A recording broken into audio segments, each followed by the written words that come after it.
नमो नमः विद्यार्थी मित्रांनो, संस्कृत सॉन्ग बाय अमोल महाजन या यूट्यूब चॅनलमध्ये आपलं हार्दिक सुस्वागतम।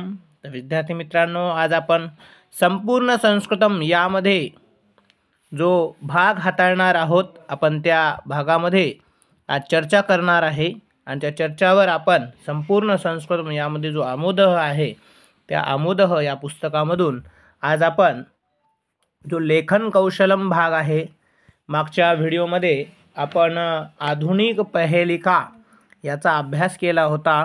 आज आपण त्याचा पुढचा जो पाठ आहे लेखन कौशलम, त्यामध्ये निबंध आणि अनुवाद आहे। अशा निबंध आणि अनुवादावर आज आपण चर्चा करणार आहोत। तर चला तर विद्यार्थी मित्रांनो, लेखन कौशलम ज्यामध्ये निबंध आणि अनुवाद भाग आहे तो भाग आज आपण काय करणार आहोत, आज आपण अभ्यासणार आहोत। तर चला तर मग पहिला प्रश्न जो आहे, उचित पर्यायम चित्वा निबंधम पूरयत। उचित पर्याय ओळखा आणि निबंध लिहा।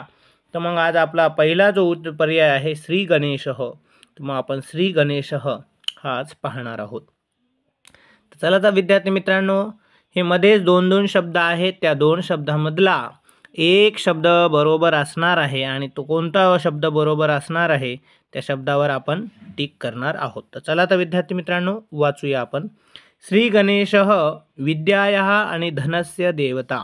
मग श्री गणेशः कशांचे देवता आहेत, तर श्री गणेशः विद्यायाः देवता, की श्री गणेश जे विद्येचे देवता आहेत। श्री गणेशः बुद्धिम यच्छन्ति है का यच्छती आहे, की एक आहे, त्यामुळं प्रथम पुरुष एकवचनच घ्यावं लागेल। श्री गणेश हे जे आहे ते बुद्धी देतात। श्री गणेशस्य डॅश डॅश माता पिता शंकर, मग यामध्ये पिता येईल, माता नाही आहे। पिता कोण आहेत, शंकरः। कार्तिकेय अस्य भ्राता अस्ति, आणि कार्तिकेय त्यांचा काय आहे, भ्राता अस्ति, अस्ति म्हणजे आहे त्यांचा भाऊ आहे, है का नाही। कार्तिकेय अस्य भ्राता अस्ति। आणि श्री गणेशाय मोदकाः रोचन्ते, श्री गणेशांना काय आवडतात, मोदक आवडतात। आणि श्री गणेशाय किंवा श्री गणेशाय नमः, आणि श्री गणेशाय नमः म्हणजे श्री गणेशांना नमस्कार असो। अशाप्रमाणे आपण या पुस्तकातील पहिला पॅराग्राफ पाहिला। पुन्हा एकदा आपण पहिल्या पॅराग्राफवर जे चिन्ह लावलेले आहेत ते आपण एकदा बघूया। पहिला आहे विद्याया, त्यानंतर यच्छती, त्यानंतर पिता, त्यानंतर अस्ति, त्यानंतर श्री गणेशाय आणि शेवटचा पण श्री गणेशाय। अशाप्रमाणे श्री गणेश हा निबंध पूर्ण होतीलच। त्यानंतर दुसरा निबंध आपण इथे पाहूया। दुसरा निबंध आहे मम शाला। दुसरा निबंध कोणता आहे, मम शाला, मग माझी शाळा असा त्याचा काय होतो, अर्थ होतो। तर मग चला तर विद्यार्थी मित्रांनो, मम शाला हा निबंध आपण पाहूया। तर सरस्वती विद्यालयः इति मम शाला, की सरस्वती विद्यालय ही माझी काय आहे, मम शाला म्हणजे माझी शाळा आहे।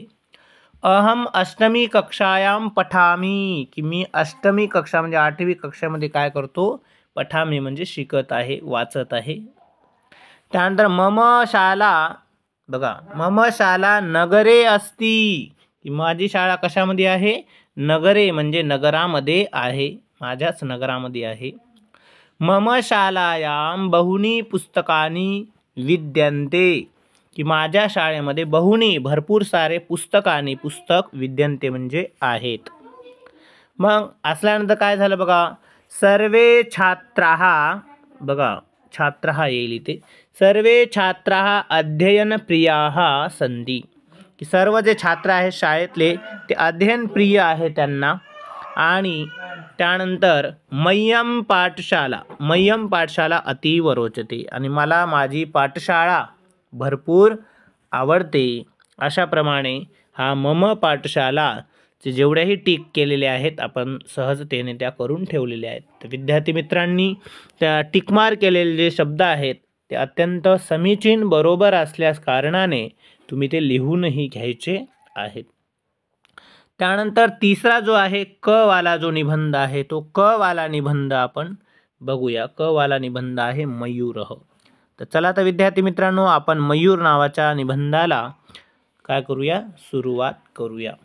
तर संस्कृत भाषा अतीव नाही, मयूर होत आहे ना, तर सॉरी, आपण मयूर पहिले लिहूया. मयूर वर्षाकाले काय करत आहे की नृत्यती. सेकंड वाला जो आहे नृत्यती ते ऑप्शन इथे आहे. मयूर आहे तो पावसाळ्याच्या काळामध्ये, पावसाच्या वेळी काय करतो, नृत्यती, नाचतो. तस्य नृत्यम अतीव रमणीयम. तापकारकम असते का की नसते, की रमणीयम असते. त्याचं जे नृत्य असते, तो नाच असतो, तो अतीव खूपच मला रमणारं असतं.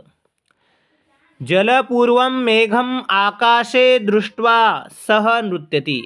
आणि पावसाने भरलेलं, पाण्याने भरलेलं जे मेघ आहे, आकाश आहे, ढग आहे, ते आकाशात पाहून, आकाश म्हणजे आकाशात दृष्ट्वा पाहून, सह नृत्यती, तो नाचतो. सह शारदा देव्या वाहनम अस्ति. आणि तो शारदा देवी म्हणजे सरस्वती देवीचे काय आहे, वाहनम म्हणजे वाहन आहे. सह राष्ट्रीय खगः इति प्रसिद्ध. आणि तो जो आहे तो राष्ट्रीय खग म्हणजे पक्षी म्हणून काय केल्या, ओळखल्या जातो. अशाप्रमाणे 3 आपण पाहिले आहेत. मयूर आहे, ममशाला आहे, श्री गणेश आहे, आणि टिकमार आपण करतच आहोत. ते विद्यार्थ्यांनी टिक करून घ्यायचं आहे पुस्तकांमध्ये. तर त्यासाठी तुम्ही सगळ्यांनी तो टिकमार करलेला जो भाग आहे तो भाग करून घ्यायचा आहे. तर त्यानंतर आपण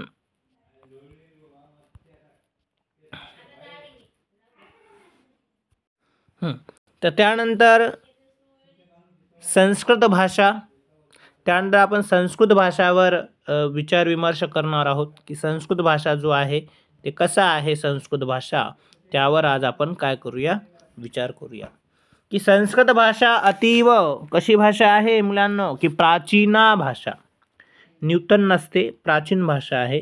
संस्कृत भाषा खूपच प्राचीन भाषा आहे. देवानां भाषा इति तस्याः ख्याती, की देवांची भाषा म्हणून तिची प्रसिद्ध आहे. ती तस्या ख्याती म्हणजे प्रसिद्ध आहे. देवांची भाषा म्हणून ती भाषा प्रसिद्ध आहे. ऋग्वेदः सामवेदः यजुर्वेदः अथर्ववेदः च संस्कृत भाषायाः भूषणानि एव, की काय आहे की भूषणानि, की हे जे 4 वेद आहेत कोणकोणते, की ऋग्वेद, सामवेद, यजुर्वेद, अथर्ववेद, हे संस्कृत भाषाया भूषणानि, की संस्कृत भाषेचे हे आभूषण आहे, भूषण आहेत. संस्कृत भाषायां बहुनी सुभाषितानि सन्ति, की संस्कृत भाषामध्ये भरपूर सुभाषित संती म्हणजे आहेत. बहुवचन आहे, त्यामध्ये भरपूर सुभाषित असतात संस्कृत भाषेमध्ये. आणि भरपूर सुभाषित आपल्याला पाठ झालेही पाहिजे. आपल्या 8वी मध्ये पण भरपूर सारे सुभाषित आहेत, विद्यार्थ्यांनी पाठ करायला पाहिजे. त्यानंतर संस्कृत भाषायाः अभ्यासेन वाणी निर्दोषः भवति, की संस्कृत भाषेचे जे अभ्यासाने जी आपली वाणी आहे, जे बोलणं आहे ते निर्दोष होते, दोषरहित होते, दोषसहित होत नाही, त्यामुळे निर्दोषा अस्ति भवति. आणि अंतिम, संस्कृत भाषा मम प्रिय भाषा, माझी काय आहे, त्यामुळे माझी ही प्रिय भाषा आहे. अशाप्रमाणे आपण हे टिकमार केलेले आहेत. त्यानंतर पुढचा जो हे आहे आंबेडकर महोदय, तो जो आंबेडकर आहे आंबेडकरांनी काय केलं, थोडीशी माहिती आंबेडकरावर इथं दिलेली आहे. तर मग आपण बघूया आंबेडकराविषयी काय माहिती इथं दिलेली आहे, त्याबद्दल आपण चर्चा करणार आहोत. तर चला तर मग आपण करूया. भीमराव रामजी आंबेडकर महोदयः भारतीय संविधानस्य निर्माणम् अकरोत्, भीमराव रामजी आंबेडकर महोदयांनी भारतीय संविधानाचे निर्माण म्हणजे निर्माण केले. त्यानंतर महाराष्ट्रे जातः सह बाल्ये, की महाराष्ट्रामध्ये जातः सह बाल्ये, त्यांचं जे बालपण आहे ते महाराष्ट्रामध्ये जातः म्हणजे गेले, त्यांचं बालपण आणि कसं गेले की अतीव कष्टमन्वधावत, की अतीव म्हणजे भरपूरच कष्टामध्ये त्यांचं जे बालपण आहे महाराष्ट्रामध्ये गेलं. सह विदेशं गत्वा बॅरिस्टर इति उपाधिम अलभत, जो पूर्ण त आहे तो अलभत इथं घ्यायचा आहे विद्यार्थी मित्रांनो. ते विदेशामध्ये जाऊन बॅरिस्टर, बघा बॅरिस्टर ही पदवी ही उपाधी त्यांनी अलभत म्हणजे घेतली. तदनंतरम सह स्वदेशम, बघा स्वदेशम सेकंडवालं, त्यानंतर ते स्वतःच्या देशामध्ये प्रत्यागच्छत परतले. प्रत्यागच्छत म्हणजे परतले. आणि संस्कृत भाषा एव भारतस्य प्रमुखा प्राचीना भाषा इति मन्वधावत. आणि संस्कृत भाषा जी आहे ती भारताची प्रमुख आणि प्राचीन भाषा आहे असं त्यांचं अमन्यत म्हणणे होते. अशाप्रमाणे की हे पाचही आपण का नाही बरेचसे आपण इथे निबंध पाहिले आहेत. 1 2 3 4 5 निबंध इथं दिलेले आहेत. पहिला आहे श्री गणेश ममशाला मयूरः संस्कृत भाषा आम्ही आंबेडकर महोदय. हे निबंध आपण आज पाहिले आणि या निबंधामध्ये कोणकोणते शब्द सदोष आहेत, बरोबर आहेत ते पण आज आपण पाहिले. तर विद्यार्थी मित्रांनो, हे तुम्ही लिहून घेतलं असाल. पुढच्या व्हिडिओमध्ये आपण जो पुढची जी ही आहे काय आहे की शिवाजी राय यांची जी मुद्रा आहे ती मुद्रा आणि त्याचा अर्थ ते पाहणार आहोत. तोपर्यंत आपण इथेच थांबूया. पुन्हा एकदा संस्कृत सॉन्ग बाय अमोल महाजन या यूट्यूब चॅनलला जर लाईक केलं नसेल तर लाईक करा, कमेंट्स केलं नसेल तर कमेंट करा आणि निश्चितच सबस्क्राईब करा. तोपर्यंत पुढचा व्हिडिओ घेऊन येऊया. तोपर्यंत पुनर्मिलामः. धन्यवाद.